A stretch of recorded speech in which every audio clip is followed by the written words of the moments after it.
mean, this has been absolutely one of my favorite series. And of course, because I'm a woman, and I just thank God, because I kind of feel like this is the first time that we've had a whole month dedicated to us. Yeah. Well, at least since I've been here, we ain't had this.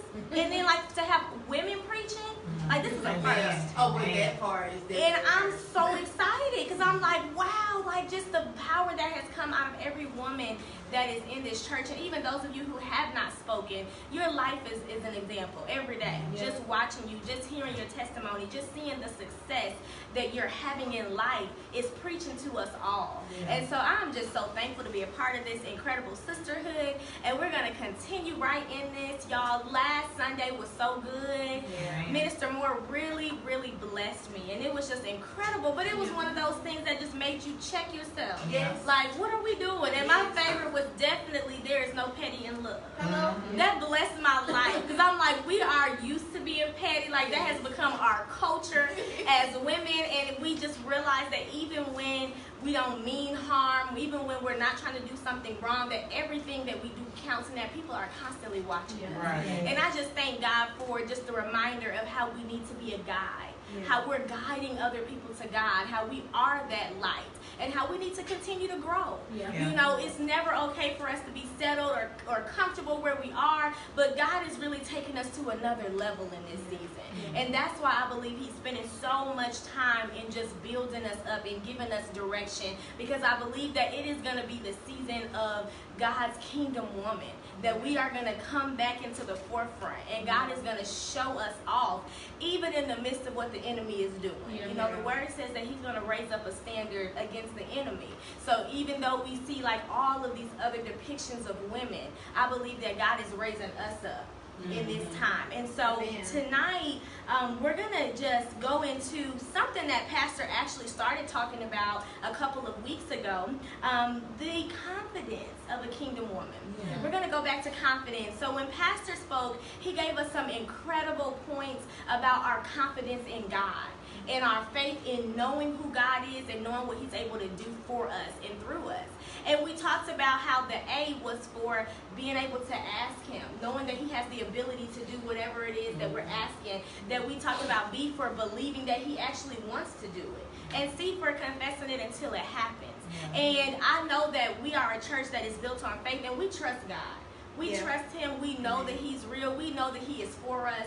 And so I want to talk about our personal confidence and the confidence in ourselves tonight, because I believe that that is something that we are really lacking as women. And we can see it as we look at TV. You know, we see what people are doing, and it seems like even those that seem the most confident are usually the ones that are dealing with the most low self-esteem and that are not really confident. It's all an outward appearance. And so y'all know me being Proverbs 31 girl, Miss P31, that this is my heart and my passion. And so I'm so thankful to be able to come and share the word that God gave me. And it was just, I'm excited. I'm going to get to it because I have a lot to give you guys today. We're going to do a lot of studying, a lot of reading, but you won't have to turn much because most of this is all going to be in the same passage. But we're going to talk about a queen's confidence.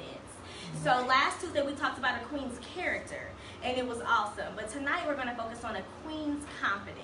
And so I first began by looking up the definition of confidence, and I saw 3 different aspects. And so I'm going to break that down into 2, because the interesting thing is one of those definitions is actually what I don't want us to focus on at all. We're going to talk about it, but it's not the confidence that I want us to have, and that is the worldly confidence. And the description in the dictionary says a feeling of self-assurance arising from one's appreciation of one's own abilities or qualities. It's a feeling of self-assurance arising from one's appreciation of one's own abilities or qualities. So you say, what's wrong with that? Like, that is confidence, you know? Like, I'm appreciative of what God has given me. And that is true. We are supposed to be that way. But I think that the focus being on our own is the issue. Because God is revealing to me that really the confidence that He wants us to have is a confidence. That it's not even about us for real. It's a confidence that is birthed out of God. But right now, we're going to talk about the worldly confidence. We'll get to that later. So I'm going to give you 2 main points. And we're going to have little, sub-points underneath that. But the very first point that we're going to talk about is the ultimate confidence killer. It's the ultimate confidence killer. So this is the one thing that God gave me as a complete killer of our confidence. And it is vanity. And the definition of vanity is excessive pride in or admiration of one's own appearance or achievements. So it's basically the definition of confidence. And that's crazy because you would think it's pretty much the same thing. My own admiration of my appearance or my achievements, just like the other one said, my own abilities or qualities. So that's how we know that that's not the kind of confidence that we're supposed to have, because the Bible speaks against vanity. And it's the exact same definition. And so the different synonyms of vanity are conceit, narcissism, self-love. You look shook. Because that's how I was shook, because that's the move now. Like self-love, I'm just working on my self-love. And it sounds really good, but the Bible teaches us that the enemy is really cunning. And he's very shrewd. And a lot of things that sound good are not necessarily what God wants us to do. Because it's not necessarily about taking care of ourselves as it is about being full of ourselves. And in love with ourselves. It says self-centeredness, egoism. All of the stuff that we hear constantly being pushed by the female role models. It's about me, I'm the bomb. Everybody look at me, I'm this, I'm that. But this is the ultimate confidence killer. And the second definition says the quality of being worthless or futile. And I thought this was interesting because whenever we hear quality, it sounds like something good. Like, okay, that's a good quality. It says that vanity is a quality, but it's a quality of being worthless. It says uselessness, pointlessness, purposelessness, idleness, fruitlessness, profitlessness. Okay, nothing that you want to be. Nothing that you want to be. And I think about, how I always talk about the Barbie mentality. And I always say how I feel like this is the move. Like, this is the way. Like, when I look at Nicki Minaj, she is duplicated in Cardi B. They have set her up to be the exact same as this girl.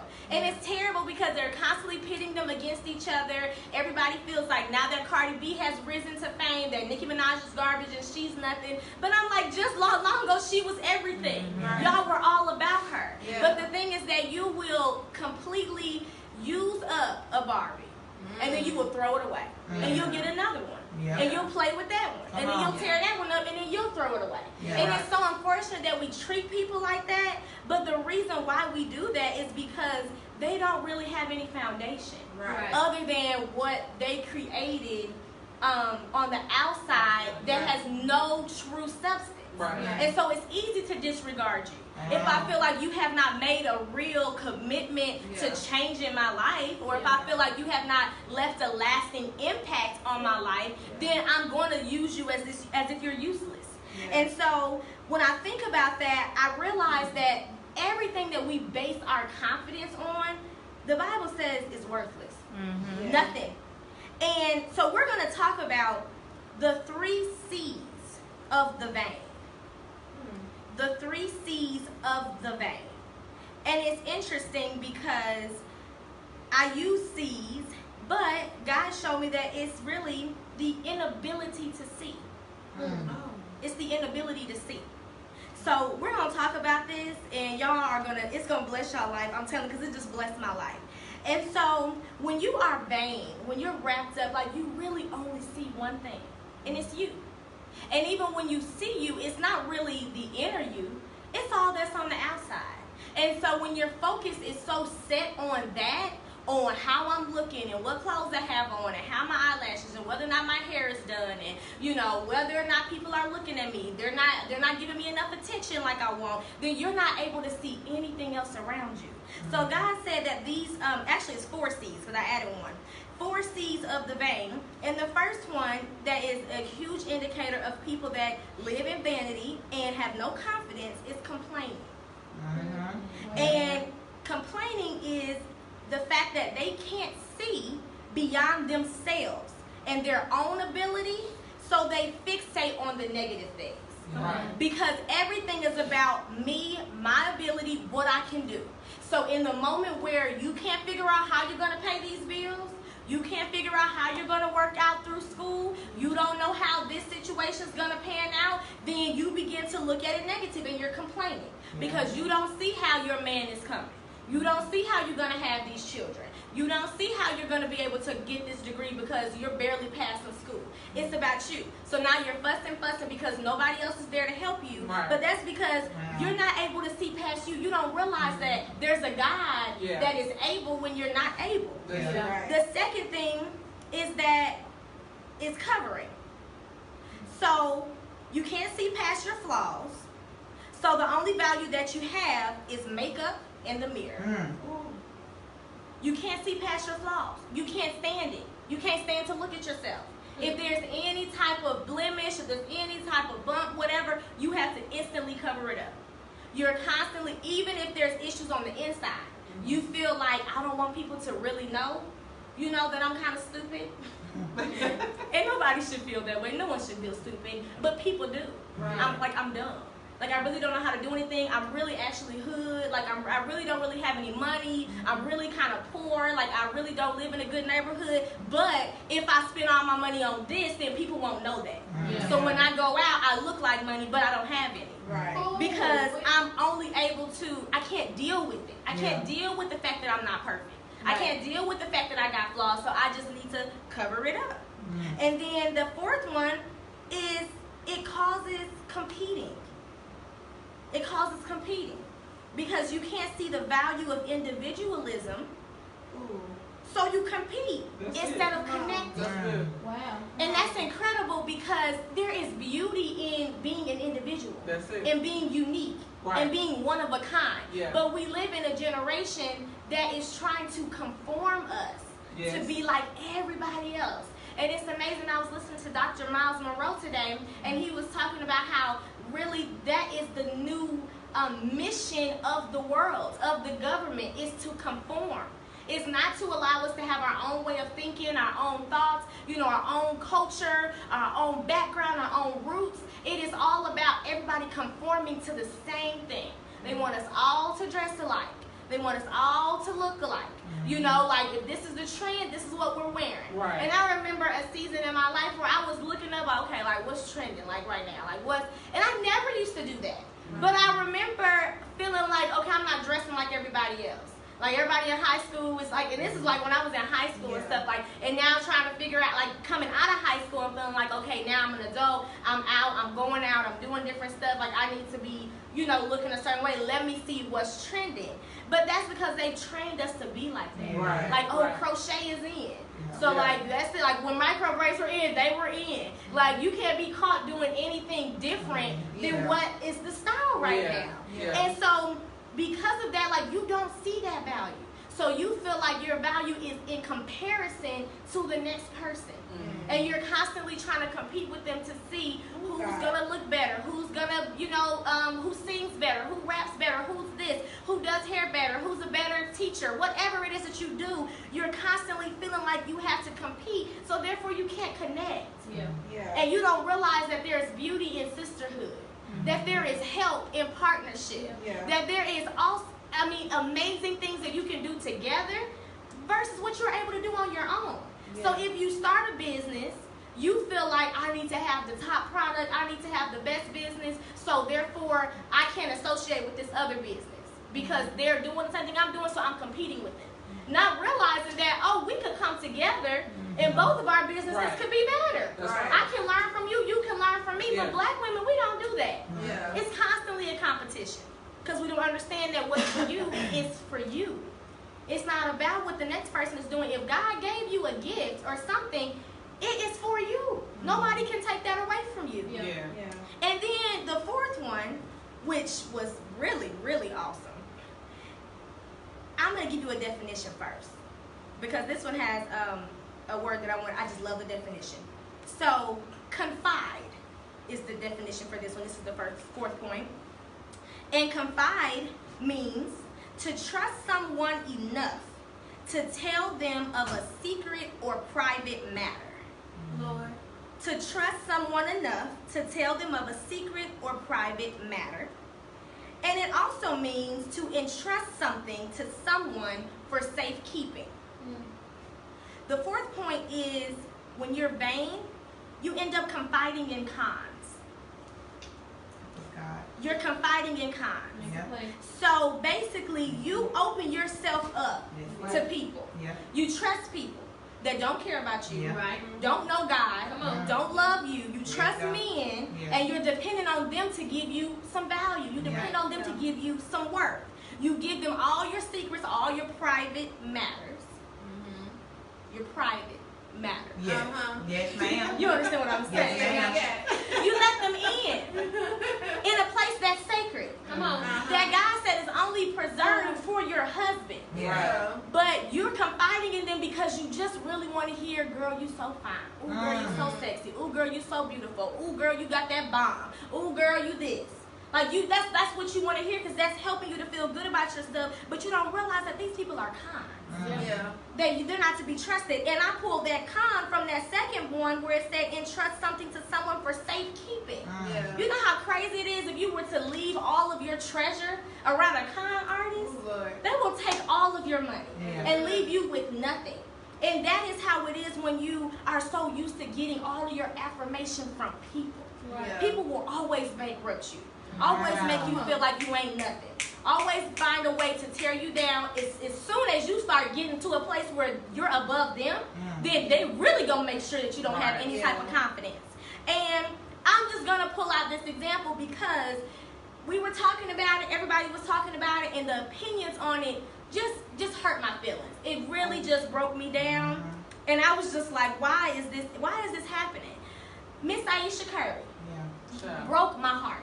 Yeah. Why? Because you have already given us this image of the kingdom woman. Yeah. I'm a Christian. I am a wife. We have a kingdom marriage. Like, you went on talking about modesty, how important it was to be modest. And, let women let women know that you don't need to be hanging out for the sake of trying to get attention from men. Yeah. Told us all this. But in the moment of weakness, she confided in cons. Yep. The Red Table Talk is not a gospel show. That's not a gospel place for you to air this information. You know what I'm saying? Like, they're waiting for tea. They're waiting to take this. Wow. And the unfortunate thing is, this was something that really was private and secret for your husband. Yeah. That was something that was supposed to go to him and said, babe, I don't know why, I'm feeling insecure. Yeah. I don't know what this is. I know you love me. I love you. I understand that you got all these women, but I'm feeling away. Yeah. But instead, you went to cons and confided in them, and what did they do? They ran you through the ground. Yeah.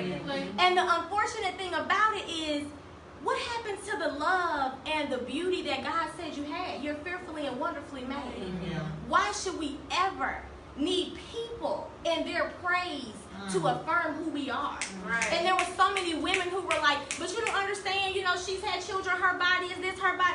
It should not matter. If her husband feels like she's beautiful, that's all you need to worry about. Yeah. But we looked at that and people found the good in that. And there was no good. Right. It was embarrassing to my husband that I need attention from other men. When I have a whole man who's taking care of me, we have a whole show about basketball wives. Women who are so wannabe basketball wives. Ain't even basketball wives. Yeah. You are in a basketball wife position. Yeah. And you're not happy about it. Right. You want something else. All because everything that she obviously is basing that confidence in right now is vanity. Right. And she actually kind of came out and said, like when I listened a little bit more, she said that he is just very talkative and he's very friendly. And she said he gets that from his mama. And so these women come and they basically push past her to get to him. And sometimes he talks a little bit long, and because he's naturally friendly, they take it the wrong way. Yep. So the way to handle that was, baby, I understand that you're a star. I get you a celebrity. I know you have to be kind to these women. I know that this is, this is how we make our money. Our house is fed by people that support you. So I get that it's going to attract attention. But this is how it makes me feel when you talk to these women for this long. You got it. And I'm sure you're not trying to do anything. I know it's nothing else, but it hurts my feelings when they don't speak to me, but they speak to you. Mm-hmm. So, you know, if you can't acknowledge me when I'm there, that would make me feel better. Right. Yeah. That's it. I guarantee you, if that girl that was hanging out here, like, that little picture they kept putting out, if he would have been like, baby, you ain't got nothing on Aisha Curry. Come on. If he would have just said that real quick, what about this would have never happened. Right. Yeah. This discussion on Red Table Talk would have never happened. Because the root is that you're not trusting him because of these women.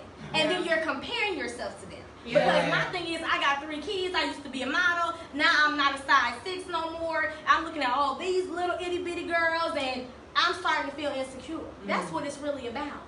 And that is what happens when you, for a second, begin to get into this idleness. Like you were a woman who had so much room for yourself, but you allowed the world, cons, to come in and divert you from what you're supposed to be doing. And the world will do that. Because when she posted up the good stuff about modesty, they ran her through the ground. And so she probably felt like, well, dog, you know, when I come out with the word, then when folks run me through the ground. But guess what? When you come out with foolishness with the world, they run you through the ground again. So there can never be confidence based on people or your appearance. Vain, the definition is producing no result. Useless. Like I said, it's fruitless. That definition stood out to me the most because I didn't even initially see that word there, but God had already given me the second point that we were going to focus on before I even saw that word. But it goes hand in hand, y'all. This is going to bless you so very much. So for our first point of the next section, I want you to turn to John 15, and we're going to base our entire rest of this, all of our application points, on this same passage. And I'm thankful because I have a lot to give you all, and I want to cut the time since y'all don't have to turn. That's good. So now we're going to go ahead and transition into godly confidence. And that's what we want to have. And so these definitions were also a part of the definition. And these were the first ones, which I praise God for. Because I'm like, at least the dictionary had enough sense to know what was most important. Even though they threw this other one in here that was worldly, at least it was third out of the first two. So the first definition of the godly confidence is the feeling or belief that one can rely on something or someone. Firm trust. And of course, that someone we're talking about is God. And the something is the word. And Pastor blessed my life, y'all, on Sunday. He said something I never heard him say before at the Soul Ties seminar. And he said that when we talk about religion, he said that the G in religion is silent. And he said we rely on everything else but God. Take the G out and it's everything else but God. And that's what it's like when you have this worldly confidence. You rely on everything else. It's all about your success, your achievements, your husband, your children, where you work, your car, your house. If at any point you got fired, you will lose your mind. What you gonna do? Because you rely on that constantly as that's your income. Forgetting that God is your source. Forgetting that He's the one that's really providing. And so even if you don't have a job, you still good. My mom and I talked about this because she's getting ready to go into surgery in the morning. And y'all pray for her. 7:30 in the morning, they start surgery. One of two. She's got to have 2 surgeries. And she was like, man, you know, this we don't even know what the recovery time on this current surgery is going to be. But the other one is going to at least be like a month and a half, 2 months. And she was like, I don't know how I'm just going to take care of all the bills, you know, without. And I'm like, girl, this ain't nothing we got to worry about.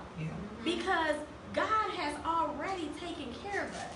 Before this situation happened, I think I may have said this before on camera, the Moores reached out to us. We knew it was time for us to leave. Like God told us it was time for us to move. We didn't know where we were moving.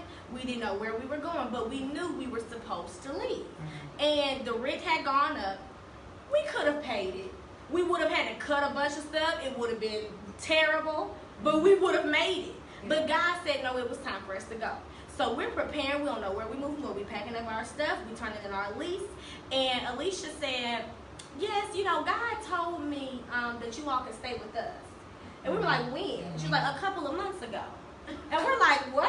Like, are you for real? And they were like, yeah. And we're like, oh my gosh. So of course the original thing was going to stay out for a couple months till we figure out where we're moving. Well, then she hurt her leg. So now it's like, oh, hey y'all, can we stay a little bit longer? Yeah, no problem. Yeah. But the thing about it was, he knew that situation was going to happen. Yeah. And so therefore we have no rent to pay. Yeah. Even the bills that she's concerned about is like insurance, you know, cell phone, I mean, whatever, our storage unit, you know, it's significant bills. Yeah. But we don't have to worry about no $1,200 rent. Yeah. Right. And God already set that up for us in advance. Yeah. Because that's who he is. Yeah. So it's like if he did that, we know for a fact that he's not going to allow this situation to happen while you're not working and not take care of the rest of these bills. That's right. We have to rely on God. That's right. And remember, when nothing else makes sense, when your education is not there, when your experience is not there, all you need is God. That's it. So that's what our godly confidence should be. The second thing is the state of feeling certain about the truth of something. The state of feeling certain about the truth of something. And so the truth is simply the word of God. Yeah. And we need to feel certain about that. If the word of God says that he does not allow his people to go begging for bread, that's it. That settles it. If it says I'm going to prosper you, that's it. That settles it. Yeah. If it says, you know, don't worry about tomorrow, I got you. You got food, you're going to have, that settles it. Yeah. Like it does, if it's in there, that's it. It's no question. It's no concern about it. It is settled. And so that's where our confidence should be, on God and on his word. So we're going to move to the V that I love. Oh, this is good, y'all. So if we want to have true confidence, we have to go from depending on vanity, being vain, to having our confidence based on the vine.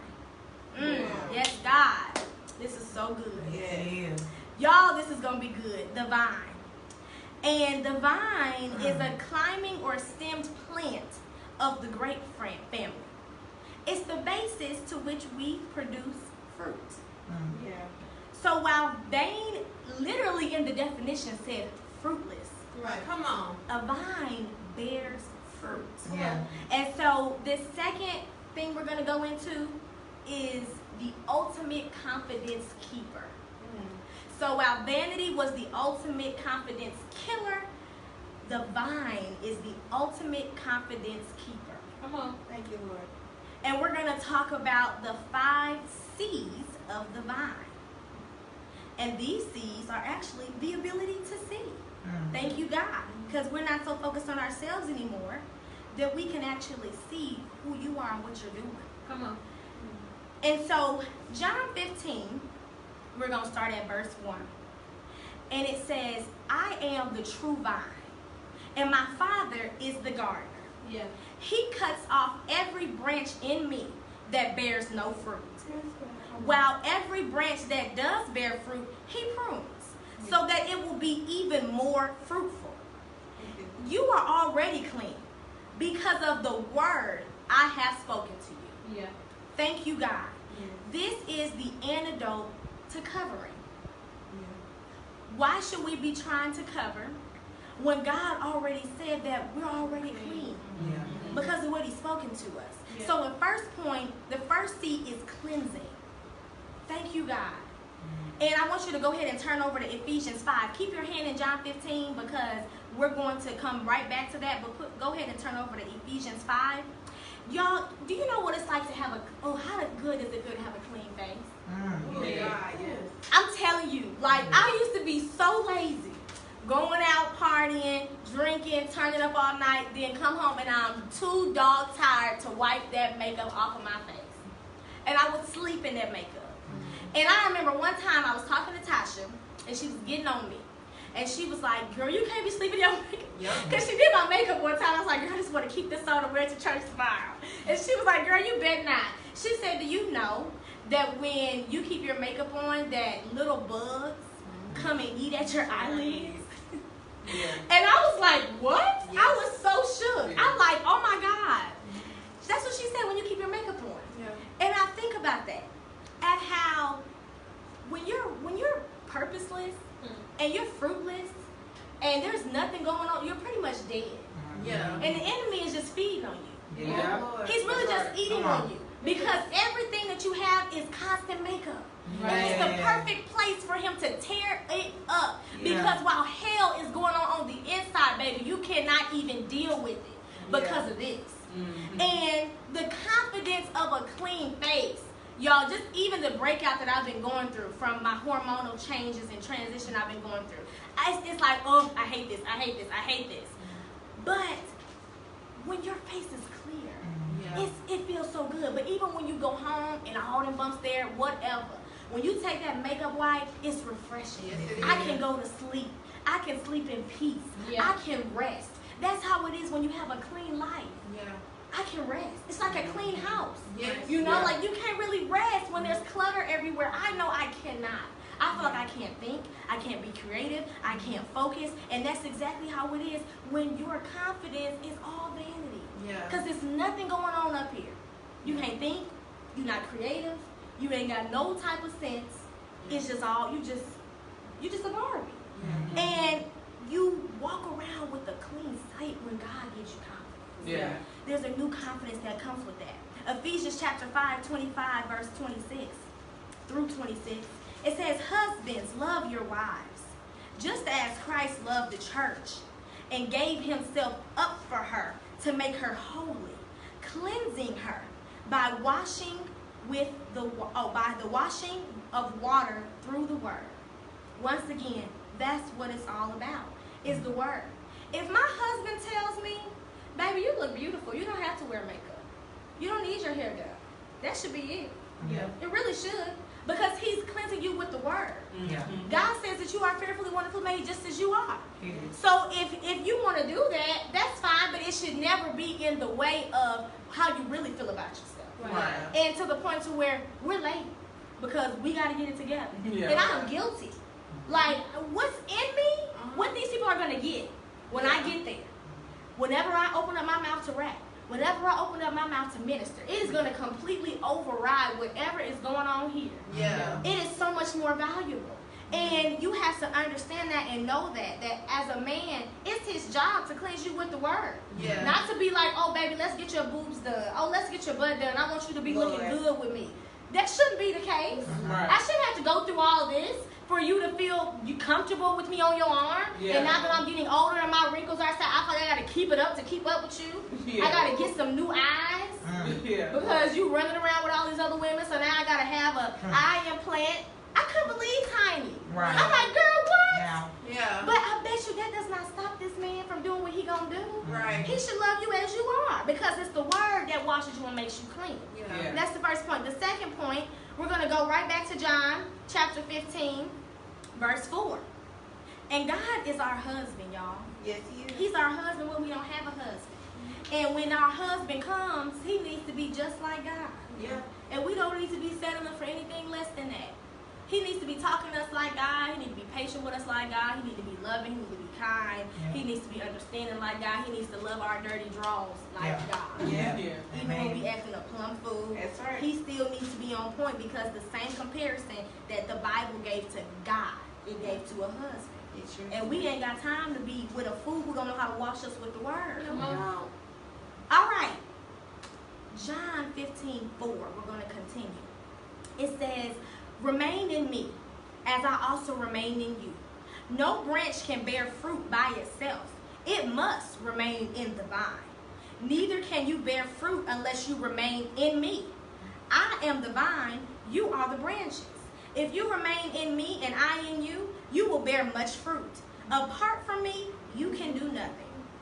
So we understand why that definition was all wrong. Because God said, apart from me, you can do nothing. Right. It don't matter what you're doing, even if you're working for God. Mm-hmm. If you're not praying or seeking me before you set out to do this thing, it's going to turn to nothing. Right. If it's just an idea that I came up with and I haven't prayed, I haven't really sought God to know how to do this, when to do this, when's the right time, you'll see that it will eventually crumble and it won't work. Yeah. And we see churches now that are falling apart. they're doing the God thing. They're ministering, they're preaching. I But get it. are they really praying? Yeah. Are these pastors praying? Are they truly seeking God in their private life? Are they really caring about their people? Yeah. Like, what's really going on? Is that why the doors are shut down? It's a question that they need to be asking. Yeah. Because if everybody around me is still sick, but I have this big church, maybe I'm not really producing fruit. Right. Yeah. It says, if you do not remain in me, you are like a branch that is thrown away and withers. Yeah. Such branches are picked up, thrown into the fire, and burned. Lord. And that's very, very, very scary, y'all, because that's just like how he said that beauty is passing and it fades away. Yeah. Charm is deceptive. Deceptive. Yeah. Beauty is fleeting and it passes away. That's what this is saying. Yeah. All these women who live in their best life right now, it says that you will be thrown into the fire and burned. And I make a joke when I'm performing. That's like, you're gonna smell like burnt plastic, and that's gonna stink. So now you're down there, you're burning, and you don't smell good. Right. And nobody wanna fool with you for real. Yeah. Like, it'd be better to be real. At least when you cook some meat, Yeah. come on, that junk Yeah. is good. It Yeah. smells good. You be ready to eat it. Your Yeah. mouth be watering. Yeah. But baby, if all you got is plastic, you stinky. Yeah. Yep. God, you're supposed to be a fresh Fresh aroma. aroma Yeah. in God's nostrils. Yeah. And that's beauty that comes from praise and worship and gentle, quiet spirit and peace Yeah. and love and joy, Yeah. all of that stuff. It says, if you remain in me and my words remain in you, ask whatever you wish and Yeah. it will be done for you. Thank you, Lord. This is to my Father's glory that you bear much fruit, showing yourselves to be my disciples. The second point is kingdom connection. Right. It's a kingdom connection when I have God, because he says, if I'm in him and I'm connected to him, I can ask whatever I wish and it be done for me. I have connections. When I go to a place and talk to them about a house, I don't need to be worried about my credit. I don't need to be worried about if I have history. I need to be worried about I got a kingdom connection. Yeah. And that connection affords me to have whatever I want. Yeah. Yeah. And it says that it's for his glory that we bear fruit. He wants us to be blessed. He wants to see the good things happen in our lives Yeah. because it makes us his disciples. Yeah. And he wants people to see that. Yeah. Not to see that I'm a fashion model. Not to see, that I got red bottoms on. To see that I'm a disciple of Christ. Right. That's what makes me look good. That is the antidote to complaining. When you realize you have a kingdom connection, what are you going to complain for? I recognize that God got this. Even how it looks right now, he's working this thing out. My bank account is looking real crazy, but what am I going to complain for? Because I'm eating today. I got gas in my car today. I got a job to go to today. I got clothes on my back today. God already showed me the vision of me in the jet. He already showed me the vision of me in the Benz. Yeah. So it's just when he's going to do it. Right. I got a kingdom connection. The third point, we're going to continue reading John 15, chapter 15, verse 9. And it says, as the Father has loved me, so have I loved you. Now remain in my love. If you keep my commands, you will remain in my love, just as I have kept my Father's commands, and you remain in his love. I have told you this so that my joy may be in you, and that your joy may be complete. Your third point is complete love. That's good. Thank you, Lord. Complete love. When I'm in the vine, I'm always in love. I'm always loved. I don't have to worry about if the people see me or not, and if they applaud me, and if they say good job. I don't have to worry about it because God is loving on me day in and day out. And it says that if you keep his commandments, you remain in his love. So that means that the keeping of the commandments keeps me in love. Yeah. When I start breaking the commandments and I start doing my own thing and focusing on me and what I want to do, that's when I move out of love. Right. And that's when I start looking for other people Yeah. to love me. Yeah. Because I don't have a barrier Come on. to remind me of what love is and what it looks like. Because when I'm in God, y'all, I feel like I'm loved all day, every day. Yeah. When I'm following his commands, I see his love. Because the Bible says that if we are willing and obedient, we eat the good of the land, right? Like God takes care of us daily anyway because he wants to. But when we follow his commands, that's when the windows of heaven pour out on us. And we're so blessed that we don't have a need for nothing. If I never have a husband, I'm good. Because I'm in God's love. If I never get it, it says so that your joy, his joy can be in you. Following God's commands brings joy. because I know that the joy of the Lord is my strength. And as long as I'm holding on to the word, I got strength. I don't need to be out here trying to find the next man to scam, to trick, you know what I'm saying? To strip for, to prostitute for. That's all coming out of lack of self-love. I don't have confidence. If my booty is out on Instagram, I don't have confidence. That's it. I don't love myself. Because the Bible would teach me to be modest. And to keep that to myself. That's how I know you love you. When I see that. When I see your ability to do that. It says that it will be complete. So there's no reason to compete. For what, girl? I look good too with all my clothes on. What am I going to compete for when God loves me, and if I got a man, he loves me with these clothes on? I'm not competing against this woman. Unless he crazy, you know what I'm saying? But if he's a man of God, I don't have to worry about it. The fourth point, we're going to read John 15, verse 12 through 15. And it says, my command is this, love each other as I have loved you. Greater love has no one than this, to lay down one's life for one's friends. You are my friends if you do what I command. Ooh, this is so good. It is. Love each other. Love others. Like God's loved us. How can we do that if we feel like we're in comparison or we're competing? We can't. Not for real. You can act like you love them. But then in the back of your mind, you're thinking, I don't like that she's better than me. I don't like that she does. I don't like that she has more money than me. I don't like that she had that outfit on. Because she looks better than me. And I don't have any money to get my nails done, or her nails are always done. You can't really love her. You can love her, but in your mind, you're thinking a bunch of other crazy stuff about her. It says, I no longer call you servants, because a servant does not know his master's business. That's right. God said he don't call us servants. I love that. Because we know the business of God. And so the fourth point is you get a confidential commission. Come on. A confidential commission. And confident, that's just like confidence. It means that God has confidence in you.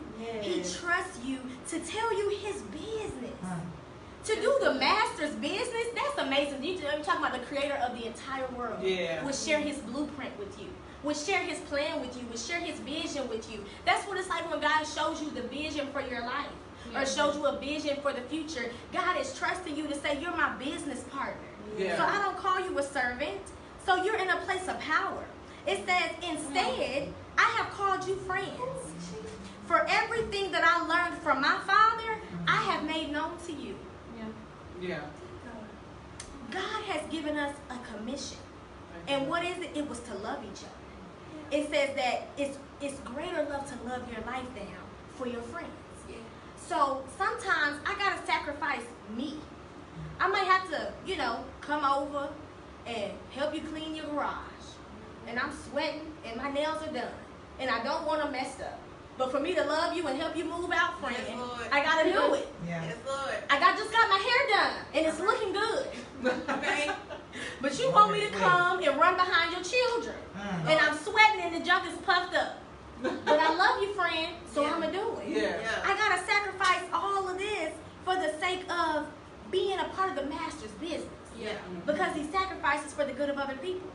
How can you have low self-esteem when you're a king or a queen? You're not a servant, you're a queen. How dare you have low self-esteem when the whole master entrepreneur has said, I'm in business with you. And has called you his friend. What do I need of worldly friends when my friend is Jesus? Come on. I don't need one. This is, once again, cuts out competing. Because I realize that I'm vital to your life. Because I'm helping you. I'm blessing you. I'm sowing into you. And now you can do the same for me. I thank God for the people who pray for me. Y'all don't understand. It blesses my soul for me to be on the phone with y'all and y'all like, well, can I pray for you, Murk? You have no idea. For Nicole to be like, sis, I just want to pray for you. You have no idea. Because I'm constantly praying and pouring out, and it feels so good to have a friend who think about me. And I can do that when I'm not competing. I don't think, I hope she don't pray better than me. I need to pray. I hope she do pray better than me. Because right now I can't pray for myself. I need it. I hope you do preach better than me. Because right now I feel like a fool and I need to hear the words you about to give. Humility, y'all.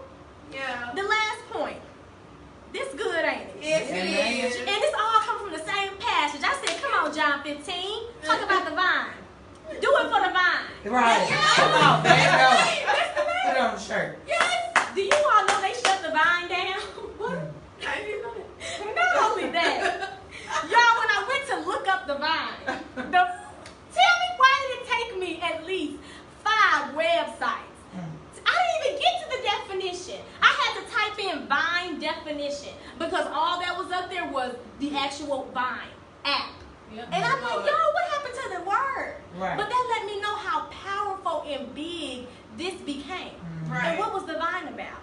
Doing it so everybody can see you. Yeah. Doing it for the likes. Doing it for the feedback. Doing it for the popularity. Yeah. It wasn't about the vine. Right. It was Christ, the true vine. Right. It was all about that. But guess what? It's not even operating. It said the vine was a such and such social media site. I was like, oh, it was, because anything apart from God, come on, it can't bear no fruit. Right. You know, what type of vine you got it, and I'm not the center. I ain't the foundation. I shut this whole vine down.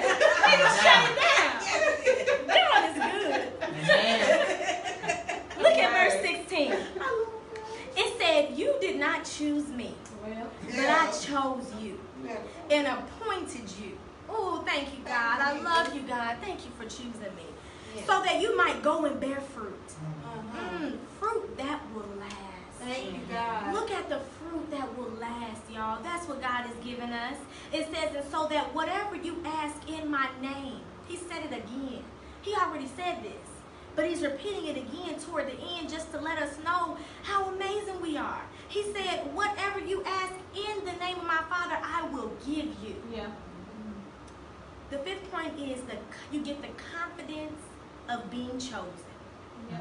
The confidence of being chosen. I'm sorry, y'all can't say nothing about me that's going to take away the confidence that God has given me because he chose me. Yeah. If I do something terrible tomorrow, and you all banish me and say, Murk, we never want to hear you preach again. Banish. I'm still going to have confidence. Because I'm going to be like, God chose me. Yeah. And he knew I was going to do this. Right. Yeah. And he knew that I was going to do all the foolish stuff I did a couple years ago. Yeah. Back in the day when I was a teenager. Yeah. Back in the day when, last week probably, did something foolish. Yeah. But he still chose me. Yeah. And so there's a confidence there. Because I realized, man, God chose me, and he chose me to minister. That means that he's confident in me. He has confidence in me. He made me a part of his commission. He cleaned me up. Right. You know, he set me back out there to bear fruit in front of everybody. Yeah. Because he trusts me. Yeah. And because of that, I feel like I'm winning. Right. Yeah. And I know I'm winning. And I know that whatever I touch is going to prosper because he said that he was going to give me fruit that would last. And whatever I ask, he will give it to me. And so understanding that when you know you're chosen, you know that really you have job security. And that's what I look at. I think to myself, Lord, and I'm not saying that God can't do it without me. Trust me. I get that I am nothing without God. I understand that on my best day, I'm filthy rags. And I receive that because I know. Y'all don't know how filthy I am, but I know. But I thank God because I feel like he needs me to help get things done in the earth. Because he said he gave earth to man. Yes. He said that he wants us to subdue, to multiply, to do all these things. So in understanding that, I understand that as long as I'm confident in God and I keep the confidence that he's given me, confidence in him and in the word, I have job security. I'm not going to get fired. Yeah. Because who else going to go out here and rap the gospel? Right. Like Miss P31. Right. It's a bunch of other women out there who's going to do it, but who going to do it like I do it? Right. Who's going to help the women like I'm helping the women? Come on. Yeah. Who are they going to depend on to let them know that it's okay to be royal, to be a queen? It's going to be me. So as much as I see the world rise while I look at all the foolishness that all the world is doing, I'm like, I still got a job. Yeah. Bless God. He going to continue to elevate me because he said that he wants his sons to be manifested. Yeah. He said that he won't come back till the kingdom is preached all over the world. So that means that as long as I'm here, I'm necessary. Yeah. And God needs me. Yeah. And he's going to continue to use me until I start to become vain. Yeah. And feel like it's work. I'm doing all this. You know, I'm just the best rapper and the best, woman alive. And, y'all are just blessed because of me. That's the moment when he's going to cut me off like the vine. Yeah. Because I'm just a branch. I can't do nothing. I won't get on stage without praying. Yeah. I don't care how much I know the lyrics. I will not. Because I don't know whether or not his anointing is going to shine. Right. Or if it's just going to be me and my pride. And I don't want that. Amen. So I let God know, God, I want you to show up. I don't want them to see Murk. I don't want them to see Mercedes. I want them to see the Holy Ghost. And as long as that's the case, he going to keep choosing me. Yeah. Whether you choose me or not. I could care less if you don't like me. Because God chose me. Right. So it says, after all that, it says, this is my command. Love each other. Not yourself. Yeah. It don't say love yourself right there. No. It don't say self-love. Because the thing about it is, when you love other people, I know you love yourself. Yeah. Because it says, if you love God, love yourself, then love others. If you have the ability to look at a woman and not downgrade her, or to write a song and not talk about how everybody else is beneath you, or they don't have nothing on you and they can't touch you, then I know you don't love yourself. Because if you did, you would talk about you and all the other beautiful women that are around you. Yeah. And so once I get to the place where I'm able to do that, then I know for a fact that I'm confident. Yeah. I walk with my head held high. I don't keep my head down. I don't look at things and feel like they're too hard for me to do. I realize that my God can do the impossible, so therefore so can I. I put my hand to whatever he gives me to do. And I try it. And if I mess up, I do it again, because I know that God's going to keep empowering me over and over again. He's never going to leave me or forsake me. My confidence is real. I have enough confidence to say, you are not good enough for me. Sorry. Okay. You know what I'm saying? And I shouldn't feel bad about it. Come on. Right. Yep. Because if you don't line up to the things that God said I'm going to have, if That's you're it. not loving, if you're not patient, if you're not kind, if you're not long-suffering, if you keep record of wrongdoing, if you're easily angered, if you talk crazy to me, Yeah. if I can't trust you, Right. Yeah. if you don't worship, if you don't pray, if you don't come to church, I am Right. too good for you. That's Period. right. And I have the Yeah. confidence to say that. Yeah. And the confidence to understand that even if I'm single, oh my God, I'm about to live my best life. Yeah. As a single woman. Yeah. I'm going to Amen. grind, I'm going to hustle, I'm going to make Amen. this career pop, I'm going to take this money that God's giving me and I'm going to flip it in the tithe and offering Yeah. basket, and he going to bring it back 100 times over. Yeah. I'm going to minister to so many people, their lives are going to be changed. I am going to go on vacation, and I'm going to look fine, whether my bathing suit can be a two-piece or if it basically got to have a skirt on it, because I'm not ready for them to see all this jiggle. God. Okay. I'm going to have fun regardless. Yes, Yeah. ma'am. I'm going to live my life Yeah. in confidence. Be confident. So I'm going to give you a closing confession. And this is a self-esteem booster, y'all. A closing confession, a self-esteem booster. And it comes from John 15. We're just going to finish this out. Verse 18. Look at 18 through 19. It says, if the world hates you, keep in mind that it hated me first. If you belonged to the world, it would love you as its own. If people do not like you, if they talk about you, you are in good company. That's right. If they love you, then maybe you're a part of them. Right. And if that's the case, then that means you vain. And that means God gonna cut you down. And that means you ain't gonna bear much fruit. But it says that as it is, you do not belong to the world, but I have chosen you out of the world. Thank you, Lord. Y'all's confession is, I am out of this world. Yes. Thank you, God. I am out of this world. It says, I have chosen you out of the world. That is why the world hates you. That is why they hate on you. That is why you cannot be like them. Yeah. That is why you have to go Come to the on. beat of your own drum. Yeah. That is why you have to be confident, Yeah. even when your hair is a hot mess. Yeah. Because you are not of them, because you are out of this world. Thank you, And when you Lord. think of something that's out of this world, it's like, oh my God, it's too big. Yeah. It can't fit. It's too huge. Like if it's out of this world, y'all, it's astronomical. Yeah. That's how big you are. Yeah. Thank you, And Lord. and you're big because of the character that God gave you, because of the daughter that you are. Yeah. You are a queen. The moment that you start fitting in with the world, you are Come in on. a box. That's it. And you can't go no further than what they gonna let you go. That's Yeah. it. And they ain't gonna let you go nowhere, Nowhere. but to hell. Yep. Because that's what the world is set up to do. That's what Yeah. the enemy is set up to do. That is his plan, to take us straight to hell. But because we come from the kingdom, we are out of this world. Yeah. Nothing that they do affects us. Their trends, what's happening in the government, none of that stuff can work Yeah. for us. It does not hold us back. It does not hinder us. All it does is give us an opportunity to shine on a astronomical level. Yeah. It makes your star brighter. Because I know that I cannot reach up and touch that star. I can't. it's too far. It's out of this world. Yeah. That's like you. You can't let nobody touch you and bring you down. Come on. Thank you, Lord. Because of what they said? Because they didn't like your picture? Because they didn't watch your video? Come on, God. What? You were untouchable. Come on. Yeah. You were the light. That's who God called you to be. Yeah. So Say every it. day when you even start to think, man, I just can't find my place out here. That this is happening and the people ain't really. You remember, I'm out of this world. Yeah. And because of that, y'all, all I can do is win. Yeah. Because my God who created the whole thing is my business partner. I am his daughter and I am a queen. Yeah. If you believe that, I want you to stand to your feet and give God some praise. Amen. Hallelujah. Amen. Thank you, Jesus. Yes, out of this world. Thank you, God. Hallelujah. I'm so glad he called me out of this. Yes. Thank you, God. It's a privilege to be out of this, to be called out, Hallelujah. to be set aside, to be different.